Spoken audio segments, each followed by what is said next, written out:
contigo. Ele vai chegar em casa hoje para tirar essas perturbações aí, para te dar um argumento novo, para valorizar a tua chamada. Até aqui os conceitos fizeram de você isto, que ainda não deu para expressar o melhor culto desta noite. Mas a partir daqui, se achar lugar no teu coração o Espírito Santo, recebe, porque eu já vi a coluna de fogo que desceu sobre a tua cabeça. Ela já chegou aí para dizer, eu tenho uma história e só eu posso dar o complemento dela. Não é os artigos, não são os argumentos dessa natureza, não é a busca pela secularidade que vai realizar o que satisfaz a tua alma, querido. Deixa Deus te envolver, deixa Deus tomar você. Entra no perfil de vontade dele, vai para as madrugadas, chama ele para uma conversa. Tu não vai falar mais com o travesseiro, tu não vai falar mais com a parede, porque Jesus conta contigo. Por isso está falando contigo dessa forma. Pode se assentar glorificando a Deus.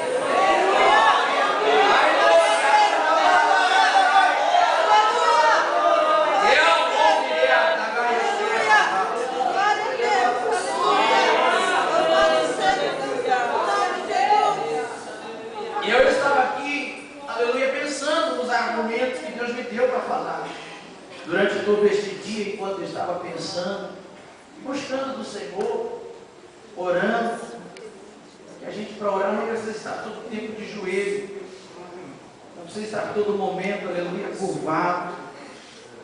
Viver em constante oração significa que tu trabalha orando, estar lá no chão de fábrica orando, estar lá sentado no escritório orando, e também vigiando, e se orar e não vigiar, o diabo te pega.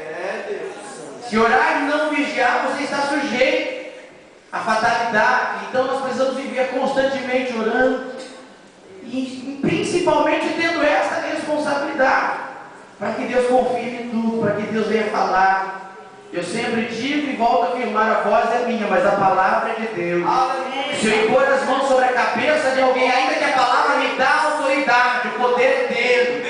É ele que faz milagres, é ele que pode encher você aqui nessa noite. Não é o pastor, não é o pregador, mas se a palavra dele, aleluia, tiver espaço no teu coração, você já vai sentindo o que Deus está querendo fazer. Não foi poucas vezes que o meu coração se encheu aqui nesse lugar, porque o Espírito Santo, ele está interessado em formar aqui um batalhão de pessoas para glorificar o nome dele, para adorar o nome dele. Por isso todas as terças tem um anjo colocado aqui por Deus para vos alimentar com essa palavra que tem poder para fazer de você aquele que vai invadir os campos, aquele que vai invadir os territórios inimigos e arrebatar daí almas para glorificar o nome poderoso Senhor. E o que é mais interessante, Deus preocupado em me fazer um instrumento para ser aquele que pudesse conquistar almas. Ele mesmo me doou uma semente. E essa semente foi manifestada desde os primórdios da criação. Ainda que fosse dada como uma sentença a Satanás. E eu estou falando com propriedade, porque Gênesis 3:15 diz que da semente de mulher. Não parece um equívoco, pastor? Mulher porventura tem semente? Tem semente, mulher? Tem algum ginecologista, algum obstetra, ou alguém da medicina aqui para me dizer? Não, mulher não tem semente. O gênito é o óvulo. Ela tem um óvulo que pode ser fecundado pela semente para um desenvolvimento embrionário a fim de nascer uma vida. Mas Deus, como faz uma promessa, do nada Ele vai estabelecer uma possibilidade para que o nome dele seja glorificado.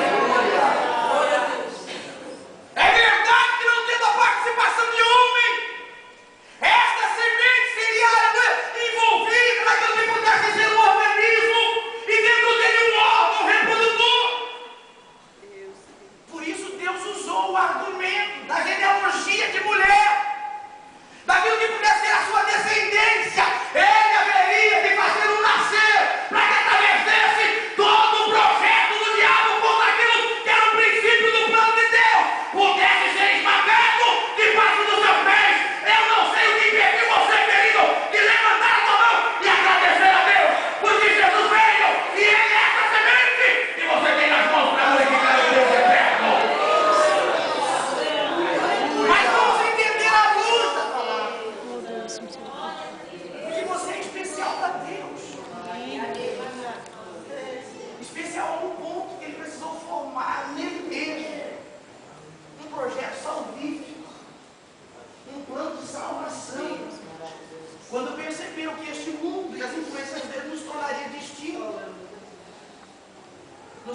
uma possibilidade de estar alheio a tudo que fosse a vontade do Eterno.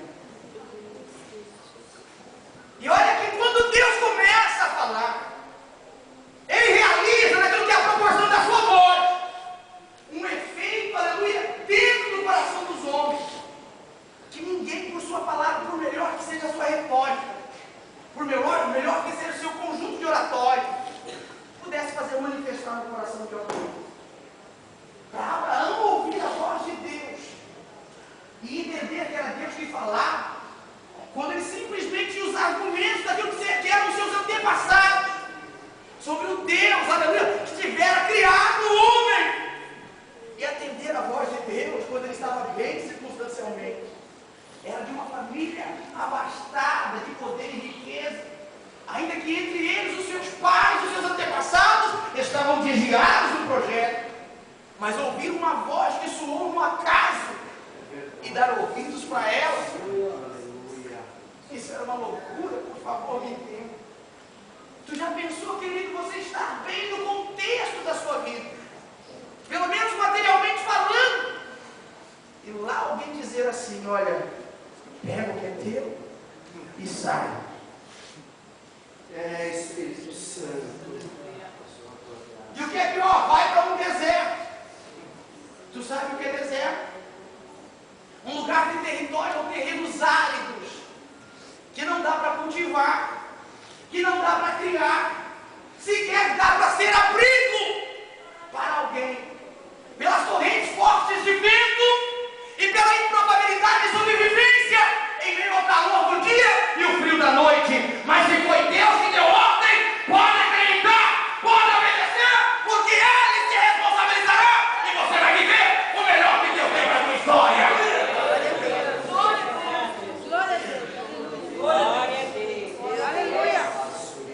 Se não quer entender o que foi este princípio na vida de Abraão, vamos para os dias de Jó.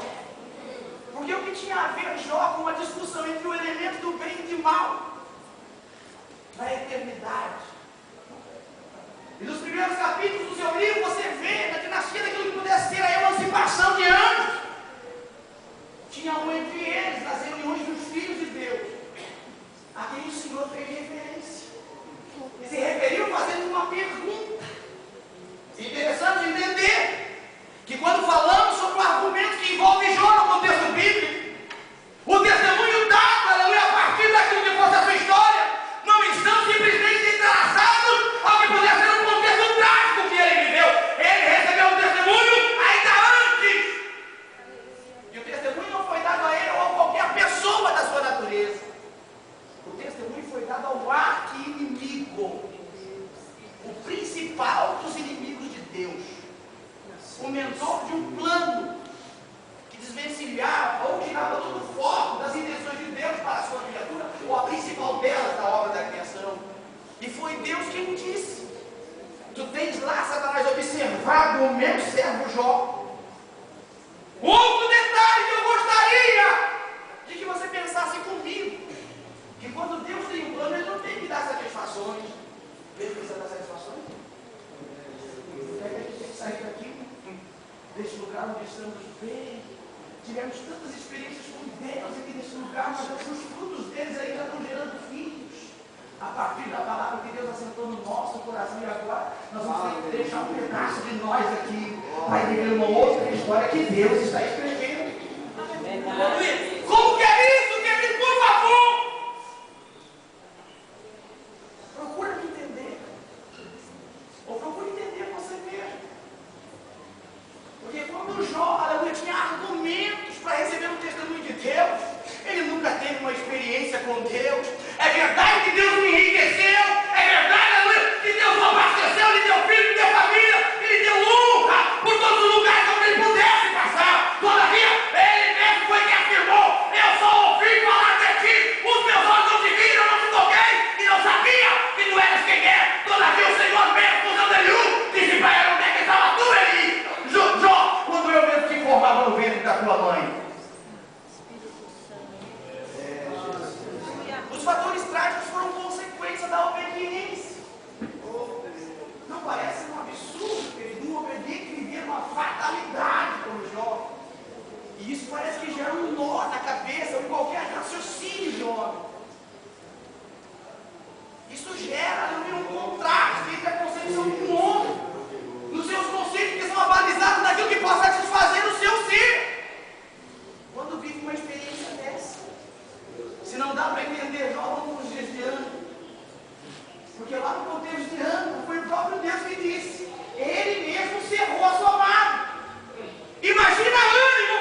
ou de uma sinagoga, quando ela não podia participar das reuniões, mas em um dia subsequente de um ano, ela mesma se colocou à disposição de Deus e disse: Deus, hoje eu vou me consagrar, hoje eu vou me colocar à tua vontade, mas eu vou falar contigo e quero que o Senhor me responda.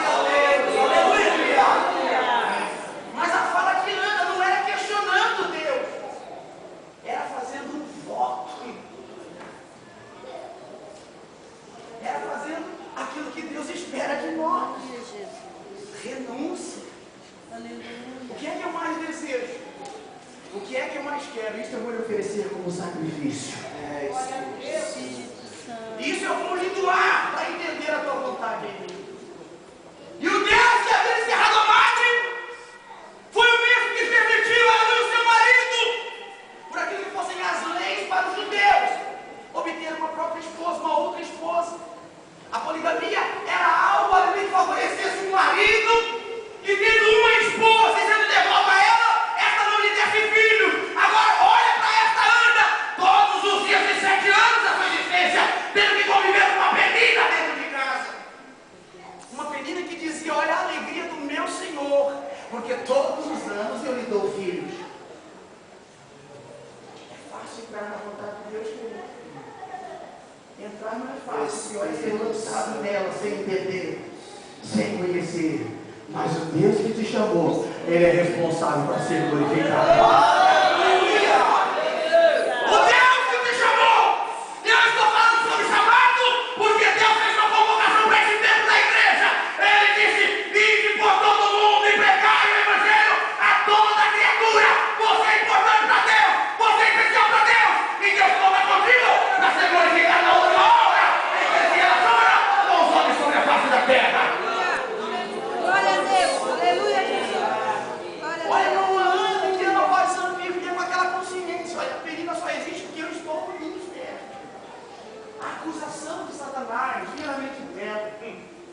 Para dizer para ela: Ana, olha para ti, mulher, tu não pode gerar, agora tem uma menina aí te ofendendo, te magoando, dá cabo na tua vida, mulher. Mas ela olhou para o Deus que a fez nascer, ela olhou para o Deus que a criou, e quando ela devolveu no seu coração aquilo que pudesse ser o seu sacrifício de amor, Deus a respondeu.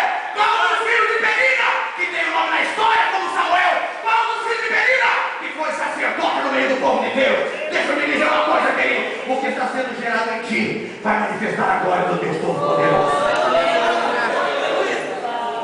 E foi por essas relações, por perceber que nós conhecemos aquilo que é o plano salvífico. Porque quando Deus toma essas decisões, é porque Ele nunca perdeu a sua intenção com os seres humanos. Só olhar para Moisés nós vamos entender. É só olhar para Daniel nós vamos entender. É só olhar para um Neemias nós vamos entender. É só olhar para um Esdras nós vamos entender. É só olhar para Jesus. Espírito Santo, Pai amado. Glória a Deus. Aleluia.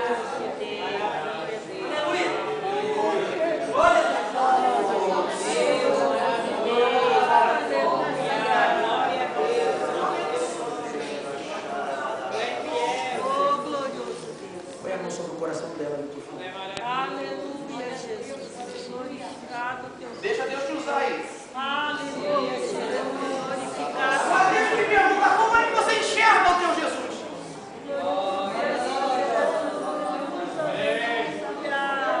Eu queria poder dizer como Paulo. Eu queria dizer como Paulo nesta noite. Eu estou falando para espirituais. Estou falando de coisas espirituais a espirituais. Quem está na prostituição não vai entender. Quem está vivendo aqui o teu desejo lascivo não vai entender. Mas agora tem que tem o vínculo com o Espírito Santo. Nesta noite vai receber o poder de Deus. Vai receber o poder de Deus. Porque para crentes espirituais nessa casa, o meu Deus ainda tem um projeto que o diabo do inferno do mundo ainda não pode dissipar. Por isso, nesta noite, recebe uma porção do Espírito para glorificar e exaltar o nome de Deus.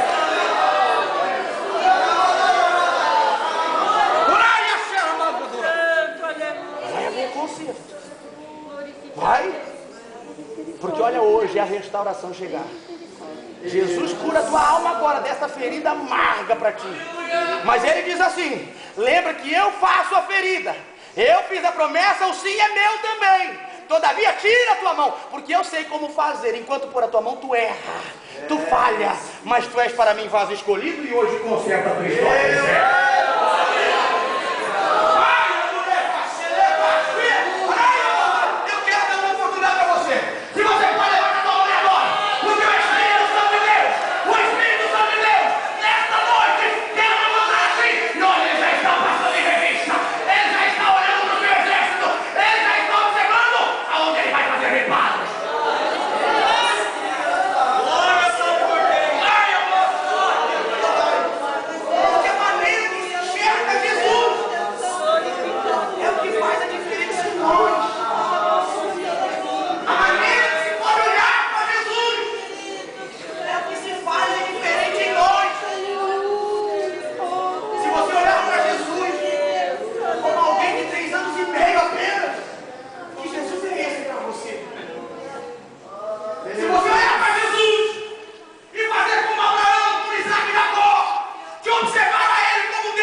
Espírito Santo de Deus, aleluia.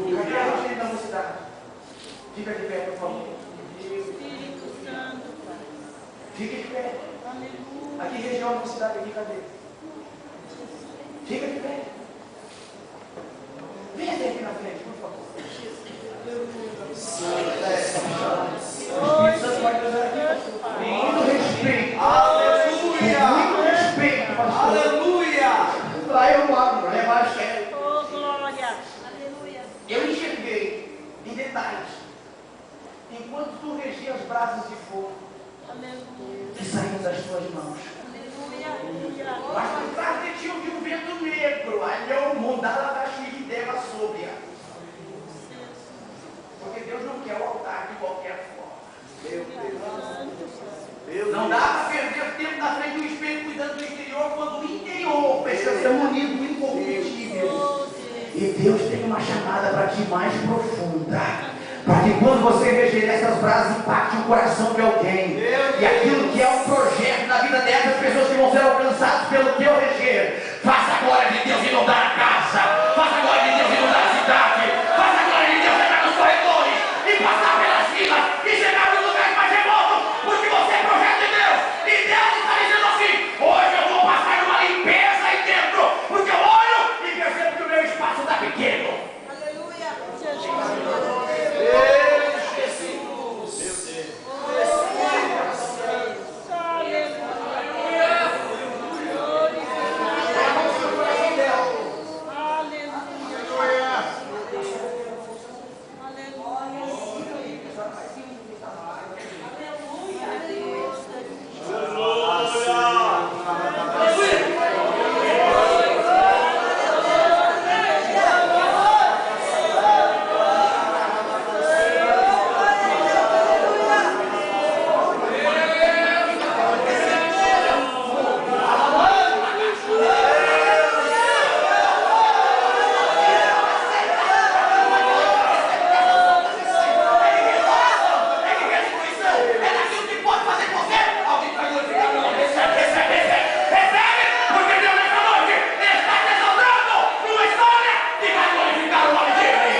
sociedade que não entendia o que era o projeto de Deus.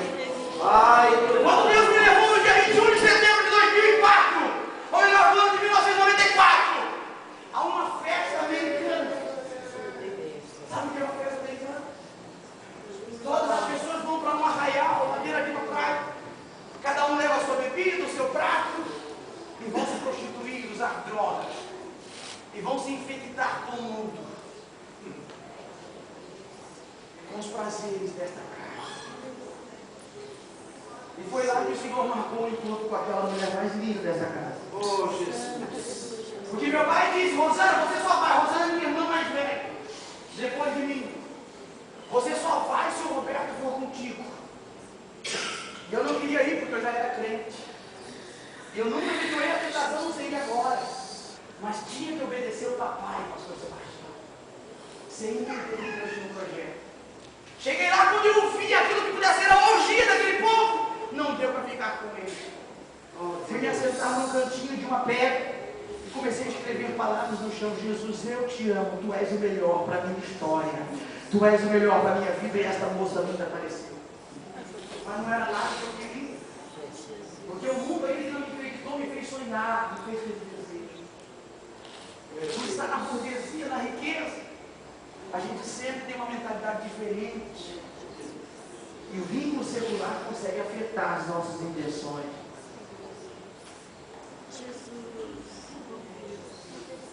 Espírito Santo, Deus, glorificado o teu nome. Espírito de Deus. Espírito de Deus. Senhor, te receba,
Mas naquele dia, quando eu reconheci o sentimento, eu falei, Deus, se isso é projeto teu, tu vai salvar a mãe dela, tu vai salvar os irmãos dela, tu vai mudar a história dela.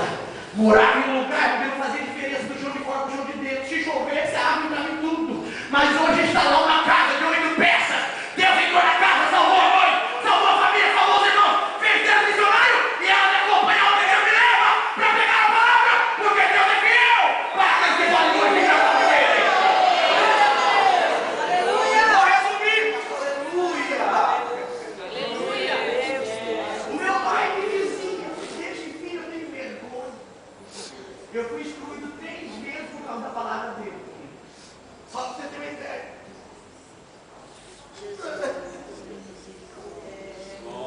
Aleluia! Aleluia! Você acha que eu odiei o meu pai? Você acha que eu me perturbei no coração por aquilo que era a intenção de meu pai? Porque Deus, quando quer provar você, é porque Ele sabe que a confiança que Ele vai pôr em você vai dar querer que você receber a melhor unção, o melhor poder, a melhor intenção de Deus, o melhor tesouro. Quando Ele põe em você, se você passar na prova, você vai ser aprovado. E a glória de Deus, aonde você for, vai glorificar o nome dele. Glória a Deus. Aleluia. 1999, dia 12 de junho. O mesmo pastor que disse: eu não vou te casar, rapaz, você é boludo, você não presta. E não é que ele não casou mesmo, que Deus não permitiu. Deus mudou ele antes do tempo. Mas dia 12 de junho eu entrei para casar com a minha esposa e Deus me levou para 9 países diferentes. Eu sou o único filho dos 5 que meu pai tem, que ocupa um cargo de ministério, que é pastor. Porque quando Deus tem uma intenção, querido, não tem capeta, não tem diabo, não tem pai, não tem mãe que vai perder Deus e ser glorificado, só você. Espírito Santo, aleluia. Da maneira que você olha para Deus. Se você olhar para Jesus como alguém que pode ser uma resolução para as suas decisões, para os problemas que você mesmo causou,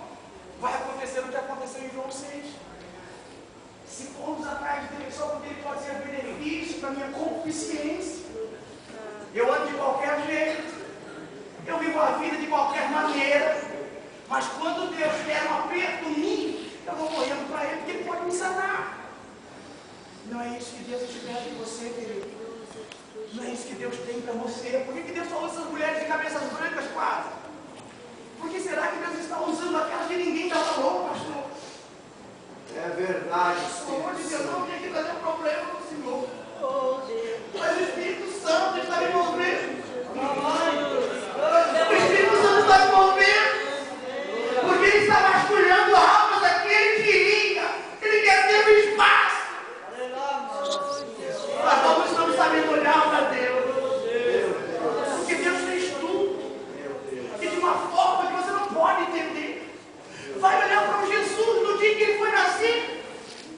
Por que foi que Deus permitiu que Ele nascesse numa manjedoura? Num curral, num lugar fértil. Aonde aqueles que assistiriam o nascimento do Messias eram moscas, animais, de viajantes que vieram para o residenciamento em Belém. Por que será? Será que isso não tem a particularidade com o meu coração, querido? Como foi que ele chegou aí? Como é que está o teu coração? Será que é bom cheiro? Será que estava cheirando bem? Será que quando ele resolveu entrar na tua alma para mudar a tua história, você estava de acordo com aquilo que é a vontade de Deus? Então a manjedoura, aquilo que é o curral onde ele nasceu, existe um perfil de simbologia para mim padecer.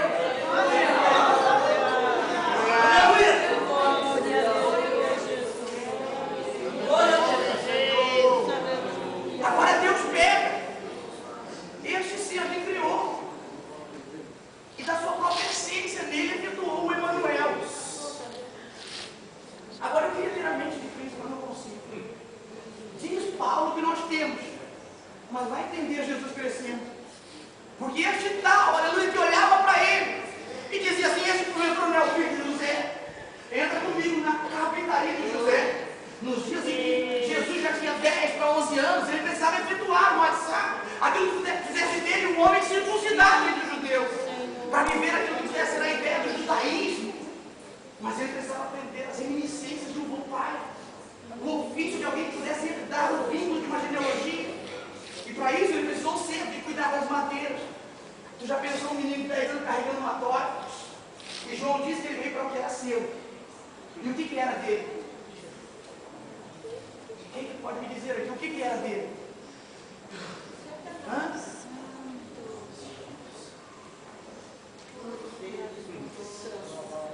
O que era dele?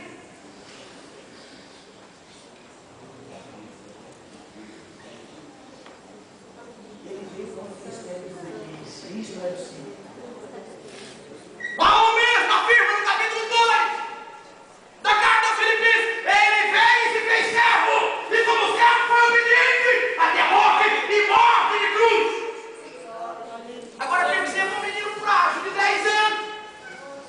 E Jesus não tinha tempo de malhar os príncipes lá na academia do seu tempo.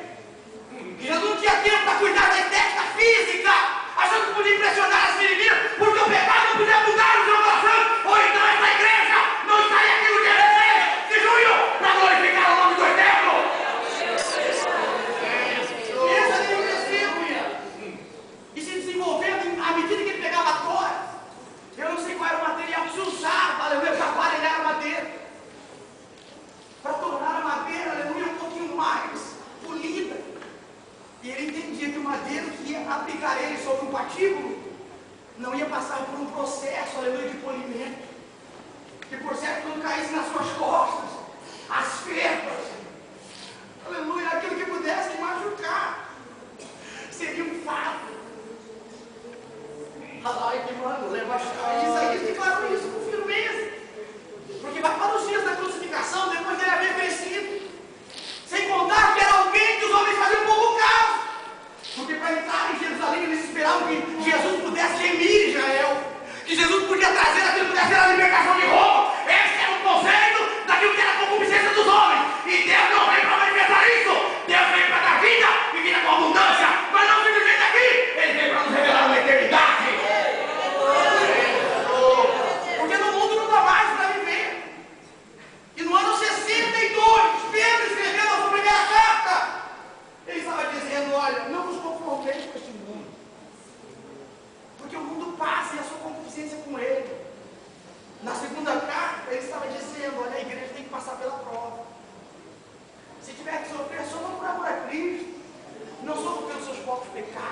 consciência. Porque se até o justo vai comparecer perante o juiz de Deus, onde vai estar o ímpio? Então ele estava dizendo desta prova, querido, de tentações que a gente espera que alguém pegue uma bala, uma arma e venha nos apontar na cabeça como se isso fosse uma tentação. Jesus, aleluia, está dizendo que o diabo não chega mais dessa forma. Hoje ele quer invadir a nossa alma, o nosso ser, para montar em nós um prazer que Deus nunca quis que tivesse. Você ainda é projeto de Deus e Deus está interessado naquele que é o seu projeto para a glória do nome dele.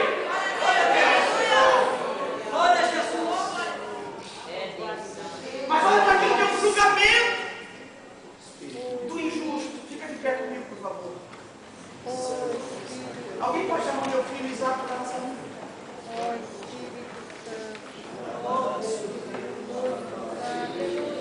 Olha, eu não vi nenhuma semente plantada sobre a terra que produzisse mais frutos dignos daquilo que é a sua aceitação, senão Jesus. Isaías, no próprio capítulo 53, versos 9 e 10. Ele disse para um trabalho penoso da sua alma.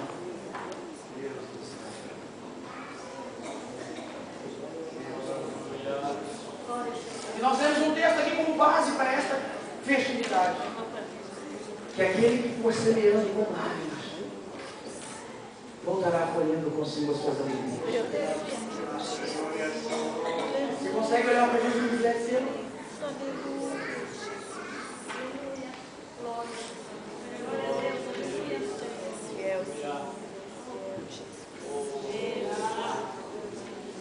Observar olhando não simplesmente para a real, ou para o chão, para as pedras. E percebendo que haveria de ser a partir de então. Mas qual foi a dor que Jesus sentiu? Para fazer os chamados 3 amigos em particular. Porque ele sabia que o chicote era para ele. Ele sabia, aleluia, que os golpes de martelo, mesmo quando ele ainda criança, pregava os pregos, aleluia, para ligar uma madeira a outra. Ele já sabia que um dia os pregos e as mãos de algozes, com força, varariam os seus dedos para mantê-los fixos numa cruz. E não obstante a isso, ele estava ali de joelhos, mas antes disso, ele chamou 3 dos seus principais amigos. Essa era a semente que Deus estava me doando. E disse assim: vem comigo, por favor, eu preciso que vocês vigiem por mim. Tu já pensou no que o Senhor pediu de vigilância? Tu consegue imaginar, querido? Aquele que você devota a sua oração, aquele que você coloca nele a sua fé e a sua confiança, dizendo assim: olha, eu preciso que vocês orem comigo. O meu Jesus precisa de oração. Oh Deus, Tu está entendendo o que eu estou falando, querido? Tu está percebendo o que eu estou falando contigo nesta noite? Ou o que Deus está dizendo ao teu coração? De que forma tu está olhando para Ele? Porque é esta maneira que nós vamos dizer: Senhor, eu quero ser grato por tudo que o Senhor fez por mim. Eu vou ser obediente até que tu venha. Aleluia! É verdade, Ele levou sobre si as nossas iniquidades. O castigo que nos traz a paz estava sobre Ele. É verdade que toda a minha ansiedade e meu pecado Ele conduziu na cruz. Mas não foi esta a pior dor que Jesus sentiu. De ver uma coroa de espinhos encravar na fronte, que o algoz não podia pôr a mão pelas pontes agudas dos cravos, que teve que bater com a própria cana de Jesus. Ele fincou, ele cravou na cabeça. E era esta a dor. Jesus não podia sofrer um ataque no miocárdio porque não pecou. Não podia ter um AVC como resultado da opressão do mal porque ele não pecou. A morte não tinha poder sobre ele. Então não era esta, aleluia, o medo que Jesus estava sentindo ao ponto de dizer: passa de mim, Senhor, se possível for eficaz. O que Jesus estava dizendo é que por tua causa, querido, por tua causa, irmã, por tua causa, irmã, haveria um momento, ainda que temporário, ele perderia a essência do eterno nele. O próprio Jesus estava dizendo: olha, vai ter um momento na minha vida que o meu pai vai me decepcionar. Que é isso, pastor? Está falando besteira, heresia? Não. A pergunta que sugere a ideia daquilo que é o abandono do pai revelou nele um fator que ele não tinha. Pai, por que tu me abandonou? Por que tu me desamparou?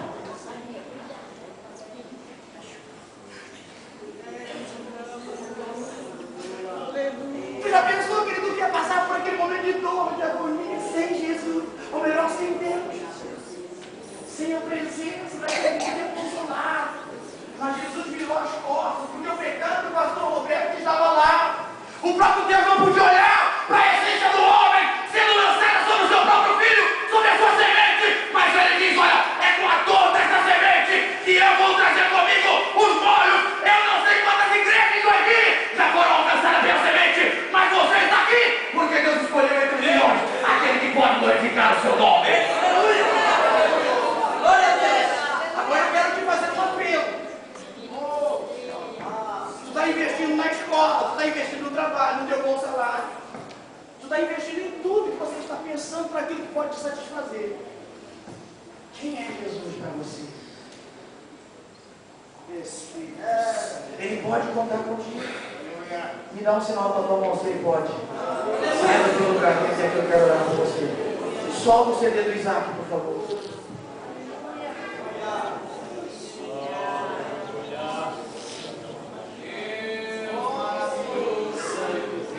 E aqui em cima nós estamos todos debaixo daquilo que seja a vontade dele.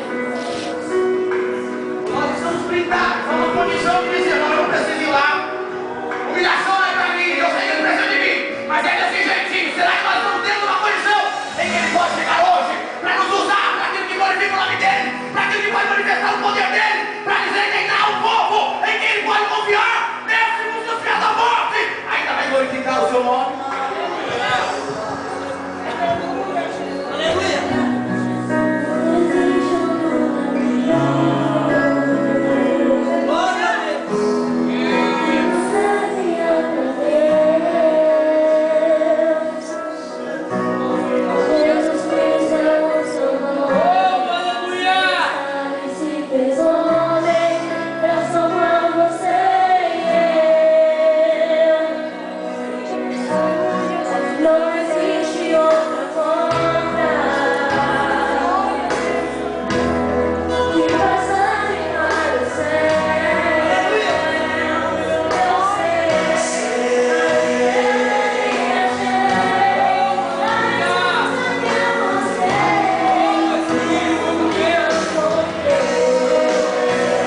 Jesus.